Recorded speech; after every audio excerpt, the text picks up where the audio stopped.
어느 교회에 아주 신실한 여자 집사님이 한 분 계셨습니다. 그런데 이분의 남편은 교회를 나오지 않았습니다. 아내로서 남편을 위해서 수년 동안 기도하면서 꾸준히 전도를 했습니다. 그렇지만 남편은 쉽게 교회를 나오지 않았어요. 그런데 어느 주일날 아침 느닷없이 이 남편이 나 오늘 당신과 함께 교회 가려고 하는데 하는 것입니다. 아내가 깜짝 놀랐어요. 야, 이제야 하나님께서 내 기도를 들어주시는가 보다 하고는 서둘러서 남편과 함께 교회를 갔습니다. 교회를 가면서 걱정이 여간 아니었어요. 무슨 걱정했겠습니까? 야, 오늘 목사님께서 어떤 본문으로 말씀을 전하실까? 오늘 남편이 처음 교회를 가는데 그냥 한 방의 은혜를 받아야 하는데 그렇지 않겠어요? 남편을 단번에 감동시킬 하나님의 말씀, 본문이었으면 좋겠다 속으로 기도했어요. 그리고 오늘 우리 목사님 설교도 삼진 먹으면 곤란하잖아요. 홈런은 못 치더라도 최소한 3루타는 쳐야 될 낀데 그런 마음으로 교회를 갔습니다. 그래서 교회를 도착하자마자 주보를 보고는 뭘 받겠어요? 오늘 설교 본문이 뭔가, 그리고 제목이 뭔가. 그런데 설교 본문을 보는 순간 이 아내가 깜짝 놀란 거예요. 설교 본문이 창세기 5장이었거든요. 여러분, 창세기 5장이 뭔지 아십니까? 이 부인도 몰라요. 그래서 성경책을 빨리 펴니까 다른 게 아니고 아담의 족보였습니다. 아담의 족보, 이런 내용이에요.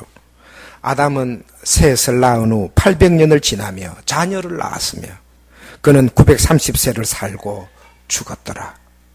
그 다음 절은요, 셋은 105세에 에노스를 낳았고 에노스를 낳은 후 807년을 지내며 자녀를 낳았으며 912세에 살고 죽었더라. 5장 전체가 누구는 몇 살에 누구를 낳고 몇 년을 지내다가 몇 살에 어떻게 되었더라? 죽었더라. 이것이 본문인 것입니다. 이 아내가 할 말이 없는 거예요. 야, 이 본문을 통해서 우리 남편이 어떤 은혜를 받을 수 있지? 오늘 목사님은 어떤 설교를 하시지? 그것 걱정 때문에 설교는 하나도 안 들어온 거예요. 목사님이 무슨 말씀을 하시는지. 그냥 대간절 몇 살에 살고 몇 살에 낳고 몇 살에 죽었습니다. 우리 잘 살아야 합니다. 이런 요지의 남편이, 이런 요지의 설교였어요. 예배를 마치고 남편이 뭐라 할지 여러분 궁금하시죠? 정말 어렵게 교회에 나왔는데 다음 주부터 내 교회 안 갈란다. 그럴 것이 분명한데 여간 불안하지 않은 것이에요. 자, 예배를 다 마치고 자리에서 일어서는데 남편이 그러더랍니다. 여보, 등록합시다. 할렐루야. 등록합시다. 그리고는 등록용지를 찾아서는 다음 주부터 교회 출석하겠다고 열심히 나오겠다고 등록을 하더랍니다. 아내가 깜짝 놀랐어요. 그래서 곧장 집으로 와서는 점심을 준비하는데 어떻게 준비했겠습니까? 잘 준비를 한 거예요. 잘 준비를 하고는 조용히 물었어요. 여보, 내가 생각하기에는 오늘 성경 본문도 그렇고 목사님의 설교도 특별하게 하신 것도 아닌데 당신은 어떤 말씀을 듣고 등록하기로 결심했어요? 남편이 이렇게 대답하더랍니다. 오늘 성경을 보니까 아담이 죽었더만. 아담의 아들도 죽었더만. 아무개도 죽고 아무개도 죽고. 그런데 대체로 오래 살기는 했더만. 누구는 969살까지 살았더만. 하지만 그도 어떻게 되었대요? 죽었다라는 것입니다. 그 말씀을 듣는 순간 너도 죽어. 너도 죽어. 그런 생각이 팍 들더랍니다. 나는 아직 죽을 준비가 안 되었는데 너도 죽어. 나는 아직 죽을 준비가 안 되었는데 내일 내가 죽을 수 있겠다라는 생각이 들어서 예수 믿기로 결심했다라는 것입니다. 오늘 선포되어지는 말씀을 통해서 여러분들도 주님의 음성을 듣고 새롭게 헌신을 다짐하는 우리 교사들과 주일학교 모든 성도들이 되시기를 축원합니다. 초대교회가, 오늘 본문은 초대교회가 처음으로 일꾼을 세우는 본문이에요. 초대교회가 왜 일꾼을 세웠을까요? 세 가지 이유 때문입니다. 첫째는 마가다락방에서 120명으로 시작된 교회가 하루에 3,000명, 5,000명씩 부흥해 갔습니다. 여러분 오늘 1절 한번 보십시오. 1절에 어떻게 시작해요? 그때에 제자가 더 어떻게 되었는데? 많아졌는데 성도의 수가 기하급수적으로 늘어나면서 일꾼을 세울 필요가 있었던 것입니다. 렌스키라고 하는 이 주석학자는 이때의 초대교회 성도들의 수가 한 2만 명에서 2만 5천 명 정도 되지 않았을까 그렇게 주석하고 있어요. 불과 1, 2년이라고 하는 짧은 기간에 이 정도로 부흥하고 증가했다는 것은 가히 폭발적입니다. 그래서 이들을 돌볼 누가 필요해요? 일꾼들이 필요했던 것입니다. 그래서 일꾼들을 세웁니다. 둘째로 초대교회 안에 다툼 때문에도 또 일꾼을 세워요. 성도들이 급증하는 가운데 구제 문제 때문에 여기저기서 불평의 소리들이 쏟아졌습니다. 당시 교회의 부흥과 함께 사도행전 4장, 5장의 기록을 보면은 많은 성도들이 자신의 재산들을 하나님께 헌물을 합니다. 그래서 이 재산을 어려운 사람들에게 필요적절하게 나누어 주어야 하는데 그 일이 제대로 되지 않았던 거예요. 그러니 구제를 좀 많이 받는 사람, 그런가 하면은 구제를 좀 덜 받는 사람, 여기저기서 불평의 소리들이 나왔던 것입니다. 사실 돈 문제가 개입되면요 서로 다투게 돼 있는 것은 초대교회나 지금이나 마찬가지예요. 구제하는 문제 때문에 여기저기서 원망과 불평들이 야기됩니다.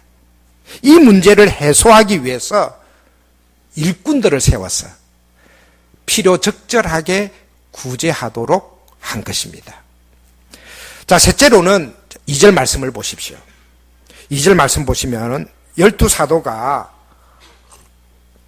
모든 제자를 불러 이르되 우리가 하나님의 말씀을 제쳐놓고 접대를 일삼는 것이 마땅하지 아니하니, 여기 접대를 일삼는다라는 말은 밥상을 차린단 말이에요. 웃 어른에게 음식을 차려서 대접한다 이런 뜻이에요.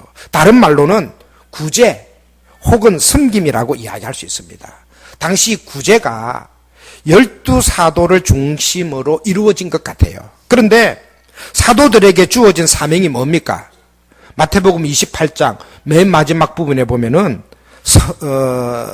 너희는 가서 모든 족속으로 제자를 삼고 아버지와 아들과 성령의 이름으로 세례를 주고 그가 분부한 모든 것을 가르쳐 지키게 하라. 이것이 제자들에게 주어진 사명이에요. 사도행전 1장 8절에서는요 성령이 너희에게 임하시면 너희가 권능을 받고 예루살렘과 유대와 사마리아와 땅끝까지 이르러 내 무엇이 되라? 이것이 사도들의 사명이에요. 그런데 사도들이 구제하는 일에, 교회 행정적인 일에 바쁘다 보니까 기도하는 일, 말씀을 준비해서 잘 가르치고 선포하는 일, 이것이 소홀하게 되는 것입니다. 구제하는 데 전력하다 보니까 상대적으로 진짜 중요한 것, 복음 전파가 소홀했던 거예요. 그래서 구제를 전념할 누가 필요해요? 일꾼들이 필요했던 것입니다. 자, 그런데 중요한 것은요, 이런 직무를 맡기기 위해서 일꾼들을 세웁니다. 일꾼들을 세우는데 그 기준이 무엇인지 한번 보십시오. 3절 4절 같이 한번 보실까요? 3절 4절 시작. 형제들아 너희 가운데서 성령과 지혜가 충만하여 칭찬받는 사람 7을 택하라. 우리가 이 일을 저희에게 맡기고 우리는 오로지 기도하는 일과 말씀 사역에 힘쓰리라 하니. 자, 교회의 일꾼의 기준이 나옵니다. 몇 가지예요? 크게 3가지로 나타나요. 첫 번째는 무엇으로 충만한 사람? 성령으로 충만한 사람. 여러분, 교회 일꾼의 가장 중요한 기준입니다. 우리 교사들에게 있어서 가장 중요한 기준이에요. 무엇으로 충만한 사람?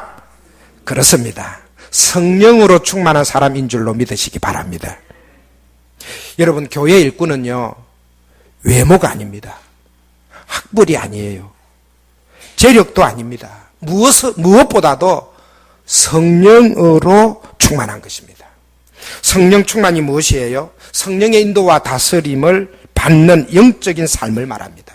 하나님과의 깊은 영적 교제를 통해서 성령의 열매를 맺는 사람이 바로 성령 충만함이에요. 자, 그러면 우리가 무엇으로 성령 충만할 수 있을까요? 성경은요, 말씀과 기도로 성령 충만할 수 있다고 합니다. 말씀과 기도가 뭐예요? 저는 여러 가지로 이해할 수 있지만은 가장 중요한 것, 예배 생활이에요. 그래서 저는 교회 일꾼은 무엇보다도 예배를 소중히 여길 줄 아는 사람, 바로 이 사람이 성령 충만한 사람입니다.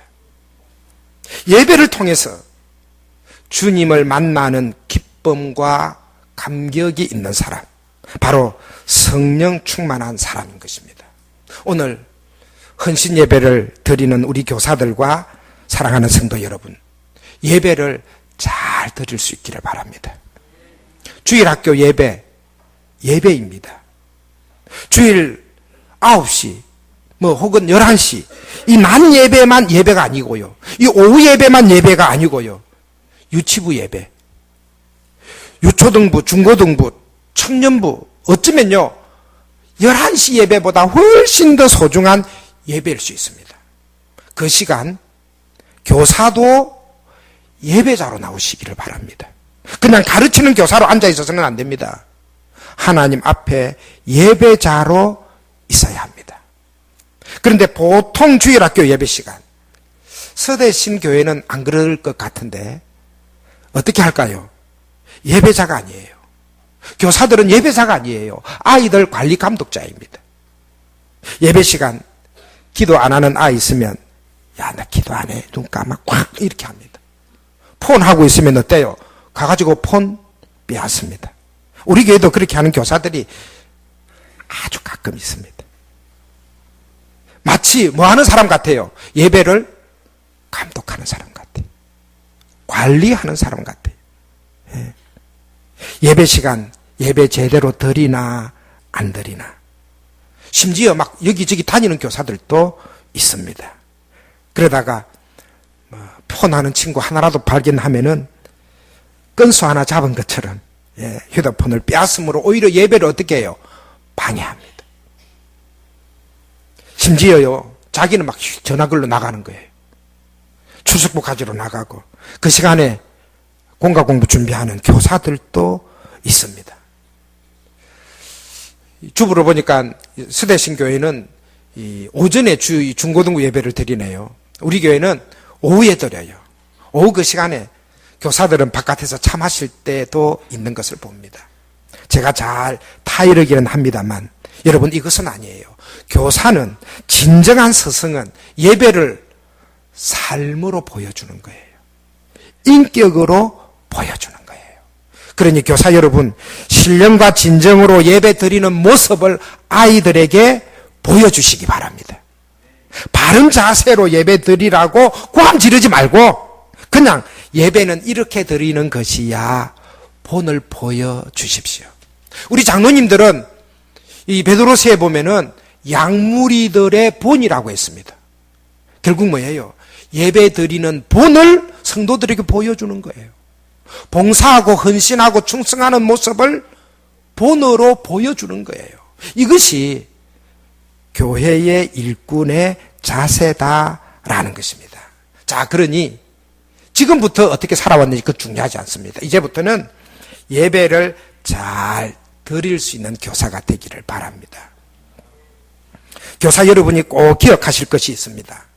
정말 멋진 교사가 어떤 교사인지 아십니까? 잘 가르치는 교사, 그거인 것 같죠? 아니요, 그렇지 않습니다. 아이들을 엄청 사랑하는 교사, 이것도 중요할 수 있어요. 그렇지만 그것보다 더 중요한 것이 있습니다. 교사는요, 주의 일꾼은요, 아이들을 사랑하기 이전에, 내가 맡은 그 일을 사랑하기 이전에 주님을 사랑하는 교사가 진짜 교사라는 것입니다. 진짜 교사는 물론 아이들 사랑해야 돼요. 잘 가르쳐야 돼요. 그렇지만 그보다 더 중요한 것은 예수 그리스도를 정말로 사랑하는 교사가 진짜 교사라는 사실입니다. 제 이야기가 아니에요. 우리 예수님께서 베드로에게 그렇게 가르쳐 주셨어요. 요한복음 21장에 보면은 예수님께서 베드로에게 사명을 주십니다. 부활하신 예수님께서 베드로를 비롯한 제자들에게 사명을 주실 때 뭐라고 하는지 한번 들어보십시오. 요한의 아들 시몬아, 네가 이 사람들보다 나를 더 사랑하느냐? 누구를 더 사랑하느냐? 나를. 여기 나가 누구예요? 예수님이에요. 예, 그러하나이다. 예수님 뭐라 하십니까? 내 양을 먹이라. 또 묻습니다. 요한의 아들 시몬아, 네가 누구를 사랑하느냐? 나를 사랑하느냐? 예, 주께서 아십니다. 그래, 내 양을 치라. 또 묻습니다. 요한의 아들 시몬아, 네가 나를 정말로 사랑하느냐? 주님, 모든 것을 아시지 않습니까? 내가 주님을 사랑합니다. 그래, 내 양을 먹이라. 여기 보십시오. 어디에도 요한의 아들 시몬아, 네가 저 양들을 사랑하느냐? 그렇게 묻지 않습니다. 나를 사랑하느냐? 나를 사랑하느냐? 그랬을 때, 네, 사랑합니다. 그래, 내 양을 먹이라. 먼저 주님을 사랑하는 자만이 진정한 주의 일꾼, 주의 교사가 되는 것입니다. 사랑하는 성도 여러분, 성령 충만한 사람이 주의 일꾼이 될 수 있습니다. 성령 충만한 사람이 진정한 교사가 될 수 있습니다. 주님을 사랑하는 사람, 예배를 통해서 주님을 만나고 주님을 피차 뜨겁게 사랑하는 것입니다. 오늘 우리는 어떤가요? 진정 주님 앞에 쓰임받기 위해 성령 충만한 일꾼인지, 오늘 이 헌신 예배를 통하여 우리 결심하십시다. 하나님 앞에 쓰임받는 믿음의 신실한 일꾼 되기 위하여 우리 성령 충만하자. 나아가 더욱 주님을 사랑하는 우리 교사들과 모든 성도들이 되시기를 소원합니다. 자, 두 번째로 하나님께서 쓰시는 일꾼은 어떤 사람입니까? 바로 지혜가 충만한 사람입니다. 본문 3절 다시 한번 보실까요? 형제들아, 너희 가운데서 성령과 무엇이 충만하여? 지혜가 충만하여. 성령과 지혜가 충만한 사람. 여러분, 지식은 무엇을 통해서 얻을 수 있습니까? 책을 통해서 얻을 수 있습니다. 지혜는요, 참 지혜는 야고보서에 보면은 하늘로부터 주어집니다. 하늘의 지혜를 가진 자가 주의 귀한 일꾼으로 쓰임 받을 수 있는 것입니다. 진정한 지혜가 무엇일까요? 야고보서 3장 16절 이렇게 말씀해요. 오직 위로부터 난 지혜는 첫째, 성결하고, 다음에 화평하고, 관용하고, 양순하며, 긍휼과 선한 열매가 가득하고, 편백과 거짓이 없는 자다. 보십시오. 지혜로운 자, 성결과 거룩, 그리고 순결을 요구합니다. 평화를 사랑하고 남의 허물을 덜쳐내기보다는 넓은 마음으로 감사하는 것입니다. 남을 배려할 줄 알고 긍휼히 여깁니다. 삶 속에서 선한 열매들이 가득합니다. 그렇지만 하늘로부터의 지혜가 아닌 땅의 지혜는 어떨까요? 세상적이고 정욕적이고 마귀적입니다. 그래서 시기와 다툼과 분노와 무질서와 악한 말만 만들어내는 것입니다. 사랑하는 여러분, 지혜로운 자가 하나님께 쓰임받을 수 있습니다. 저는 교회에서 가장 지혜로운 성도가 어떤 성도인가 생각해 봤어요. 여러분, 교회에서 어떤 자가 가장 지혜로운 성도일까요? 여러 가지 이야기를 할 수 있겠지만은 감사할 줄 아는 성도입니다. 불만의 반대가 뭐예요? 감사예요. 믿음이 있고 은혜가 있으면 반드시 뭐가 넘쳐요? 감사가 넘치는 것입니다. 한 번은 어느 유치원 선생님께서 아이들에게 이렇게 물었어요. 어른이 선물을 주면 두 손으로 선물을 받으면서 뭐라고 해야 할까요? 유치원 아이들보다 훨씬 낫습니다. 아이들이 뭐지? 머뭇거리면서 힌트를 줬어요. 글자는 5자이고 끝은 다로 끝납니다. 그러니까 한 아이가 금방 알아차리고는 손을 들고는 뭐라 했겠어요? 감사합니다. 감사합니다. 맞잖아요. 그러니까 또 옆에 있던 아이가 짜요 하면서 뭐라 했겠습니까? 고맙습니다. 그러니까 옆에 있던 한 아이도 손을 번쩍 들면서 뭘 이런 걸 다.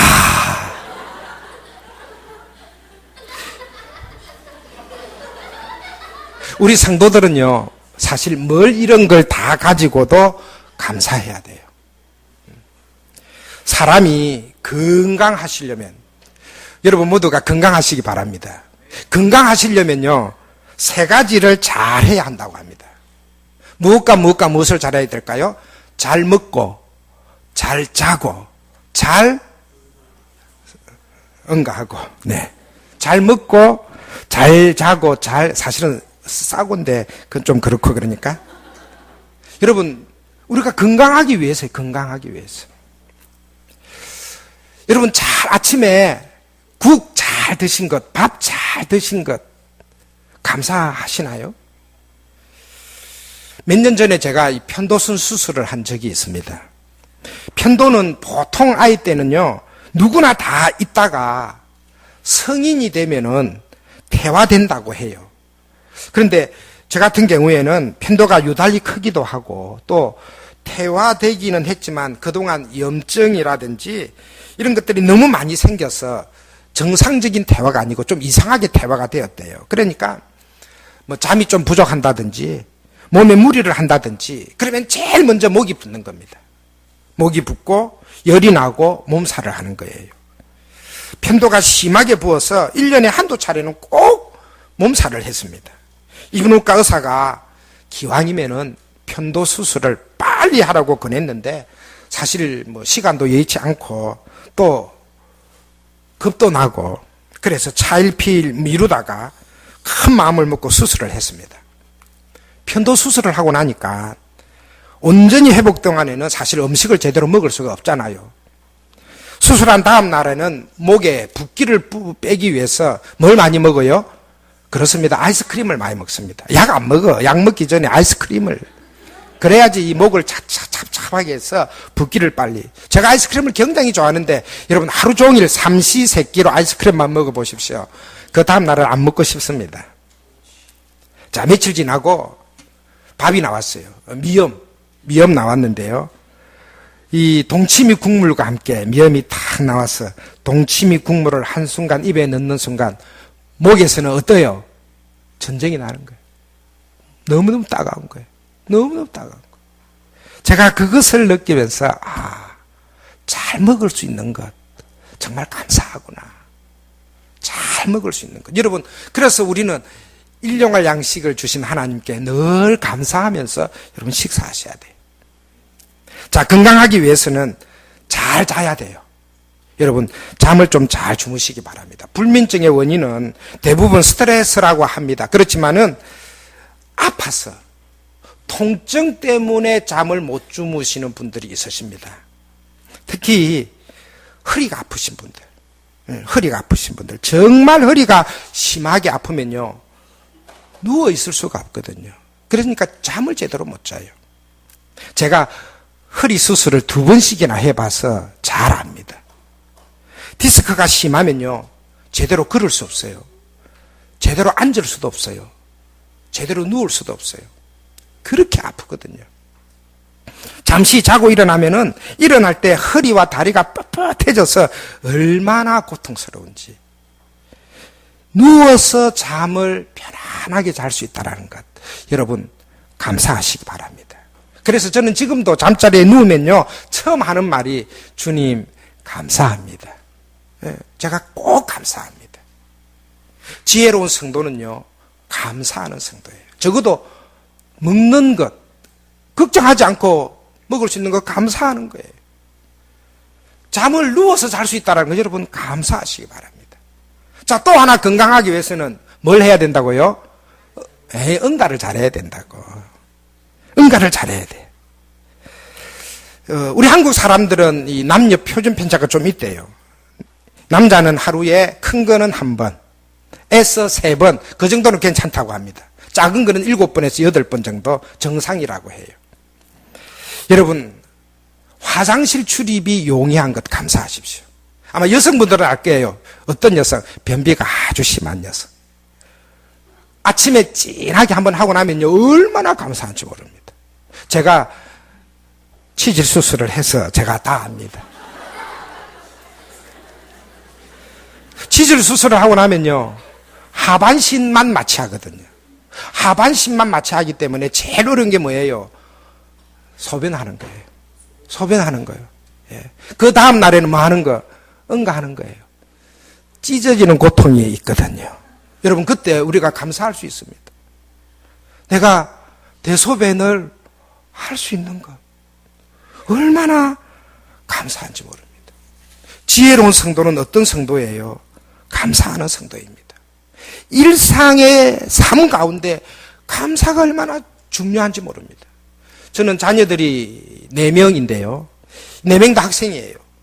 아침에 가방을 들고 집을 나갔다가 저녁에 가방 메고 늦은 시간 들어오는 것 얼마나 감사한지 모릅니다.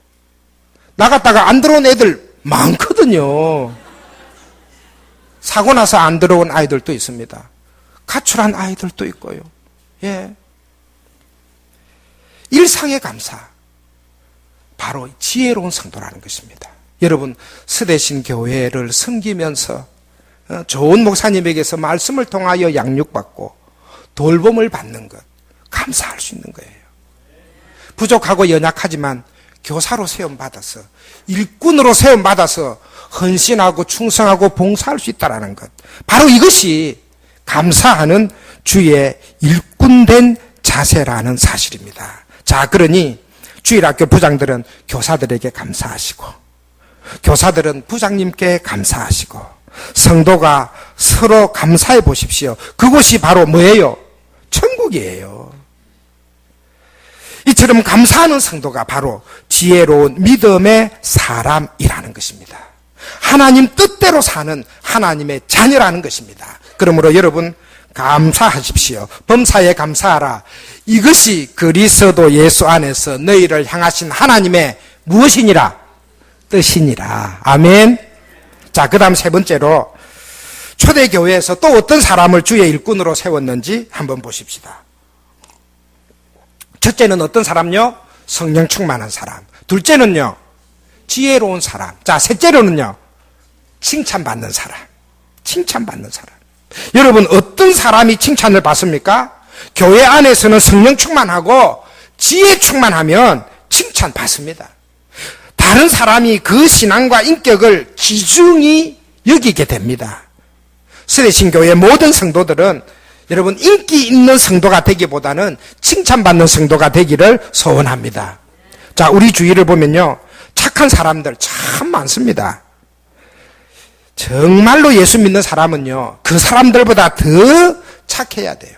예수 믿으면서 몬떼떼, 독하대, 저 봐라, 게을러 터졌대, 거짓말쟁이다, 이런 소리 들으면 안 되는 거예요.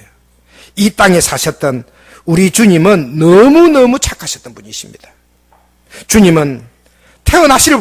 태어나실 때부터 착하셨잖아요. 따뜻한 방은 다른 사람들에게 다 내어주고 자신은 차디찬 말구유를 선택하시잖아요. 여우도 굴이 있고 공중에 날아다니는 새도 보금자리가 있지만 우리 주님은 그들에게 자리 다 내어주시고 머리 둘 곳 하나 없으셨던 분이십니다. 식사할 겨를도 없이 바쁘셨지만 자기를 찾아오는 모든 병자들을 살피시고 고치시잖아요. 아무 죄 없으신 주님께서 빌라도와 헤롯에게 조롱을 당하고 비웃음을 당하지만 어떻게 해요? 참잖아요. 그 입을 열지 아니하셨던 것처럼 우리 주님 얼마나 착하신지. 겟세마네 동산에서 로마 군병들이 예수님 잡으러 왔었어요. 그때 베드로가 어떻게 합니까? 대제사장 말고의에게서 칼을 뽑아가지고 그 칼로 뭐합니까? 귀를 잘라냅니다. 그럴 때 우리 주님께서 뭐라고 하세요? 이것까지 참아라. 지금 자기를 잡으러 왔는데 이것까지 참아라. 착하게 사셨던 그 주님께서 우리에게 이렇게 당부합니다. 마태복음 5장 16절. 이같이 너희 빛을 사람 앞에 비치게 하여 저희로 너희 착한 행실을 보고 무엇을 보고? 착한 행실을 보고 너희 아버지께 영광을 돌리게 하라. 바로 착한 행실을 통해 하나님께 영광을 돌리는 칭찬받는 성도. 이 사람이 주의 일꾼된 자의 모습인 것입니다. 성도는 착하게 살아야 합니다. 정말 교양 있고요, 품격 있는 그리스도인이 되어야 합니다. 성도가요, 못되게 살면 안 돼요. 목사님, 나는 생긴 바꾸가 그래요. 그러면 생긴 바꾸를 좀 바꿔야 돼요. 정말 교양 있는, 품격 있는 그리스도인의 삶을 살아야 되는 것이에요. 오늘 헌신 예배를 드리는 모든 교사들은 더욱 착하게 살아서 칭찬받는 성도들이 되시기를 소원합니다. 자, 그 다음 계속해서 본문을 보십시오. 성령 충만한 일꾼, 지혜 충만한 일꾼, 그리고 칭찬 듣는 일꾼들이 세워지니까 어떻습니까? 교회가 더욱 부흥하는 거예요. 7절 같이 봅시다. 7절 시작. 하나님의 말씀이 점점 왕성하여 예루살렘에 있는 제자의 수가 더 심히 많아지고 허다한 제사장의 무리도 이 도에 복종하니라. 무엇이 점점 더 왕성하니까? 하나님의 말씀이 점점 더 왕성하니까 어떤 일이 벌어져요? 제자의 수가, 성도의 수가 더 심히 많아지고 허다한 제사장의 무리도 회개하고 죽게 돌아오는 역사가 일어났던 것입니다. 여러분, 오늘 교회가 부흥하는 비결 다른 거 아니에요. 본질에 충성하는 거예요. 사도들이 기도하는 일, 말씀 전하는 일에 최선을 다하니까 부흥의 역사가 일어나는 것입니다. 여러분, 오늘날 교회가 능력 있는 비결은 건물에 있지 않습니다. 프로그램에 있지 않습니다. 어떤 시스템에 있지 않습니다. 본질을 회복하는 거예요. 기도하는 것과 말씀 전하는 이 일에 힘쓰니까 부흥의 역사가 일어나더라는 것입니다. 여러분, 가수의 본질은 뭐예요? 노래를 잘 부르는 거예요. 운동선수는 운동을 잘 하는 거예요. 병원의 본질은 뭐예요? 시설 아니에요. 병원은 병을 잘 고치는 거예요. 그런데 가수는 노래를 잘 부르기보다 몸매로 승부하고 의상으로 승부하면은 오래 가지를 못해요. 잠깐 반짝이는 스타는 될 수 있을지 몰라도 그 생명이 그리 길지 않아요.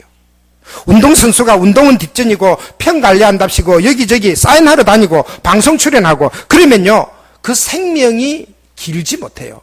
오래 가지 못하는 거예요. 병원이 병 잘 고치고 환자를 잘 돌본다는 소문이 나야지, 시설만 좋다더라, 그러면 그 병원은 얼마 못 가서 경면 처분 받는 것이 허다하게 됩니다. 여러분, 교회나 성도도 마찬가지입니다. 교회가 다른 것은 좀 부족해도 괜찮아요. 기도하는 교회인가? 예. 말씀을 제대로 선포하는 교회인가? 사실 요즘요, 산상기도하는 교회 별로 없습니다. 근데 이 교회 다음 주 산상기도회 가시더라고. 예. 기도하는 교회예요. 말씀이 바르게 선포되어지는 교회. 이것이 중요한 거예요. 우리 교사들에게 있어서도 마찬가지예요. 교사들에게 제일 중요한 게 뭐라고요? 주님을 사랑하는가?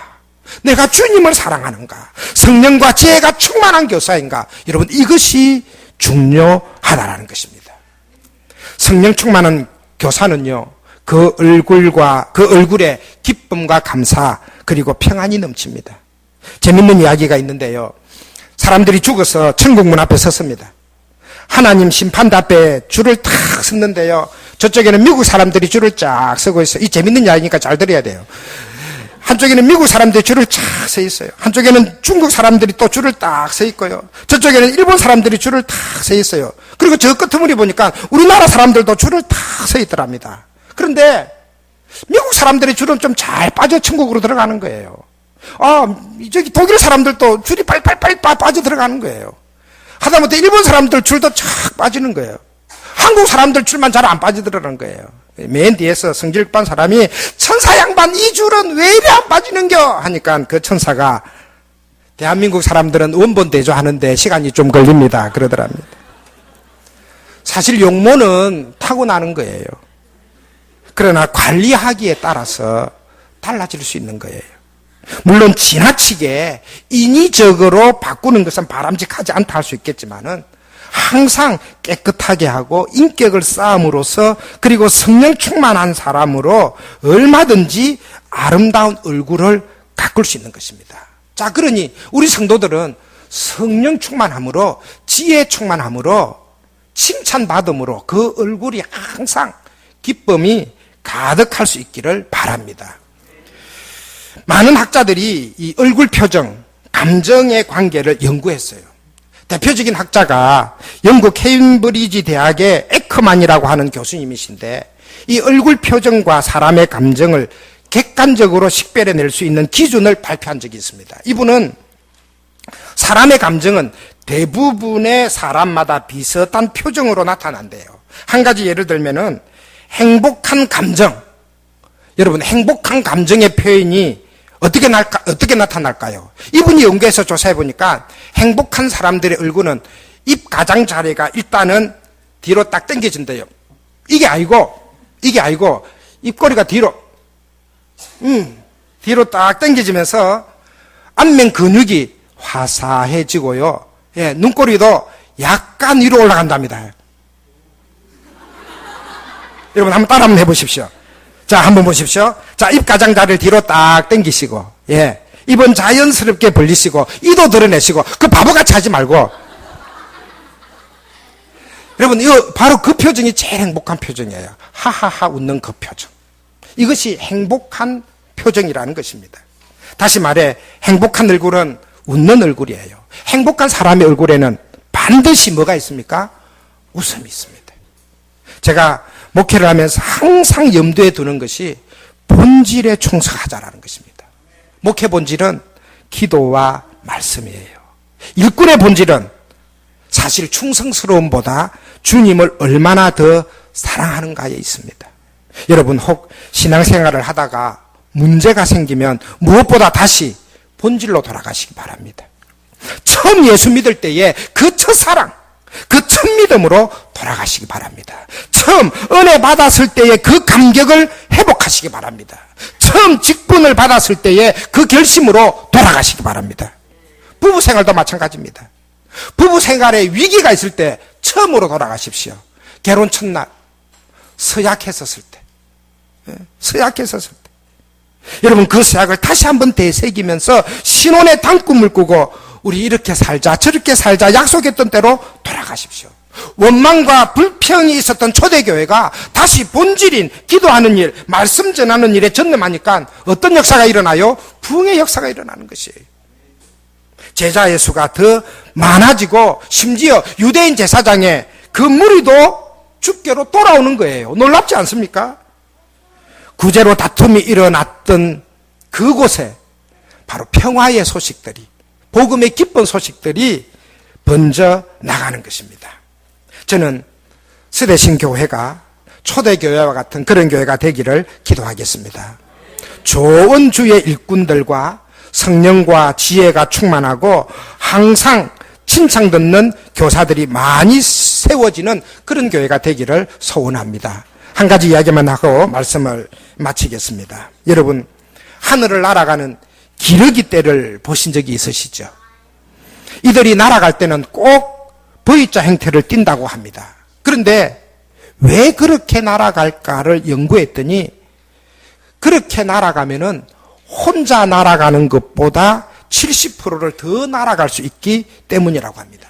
다시 말해, 때를 지어 날아갈 때 자신의 생각보다 더 멀리, 더 높이 날아갈 수 있다는 거예요.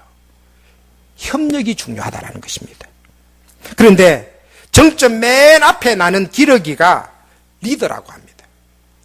가장 힘들다고 합니다. 그 기러기가 그때의 인도자이고 지도자인데, 그런데 인도자는 그 기러기 떼 중에 한 마리가 아니래요.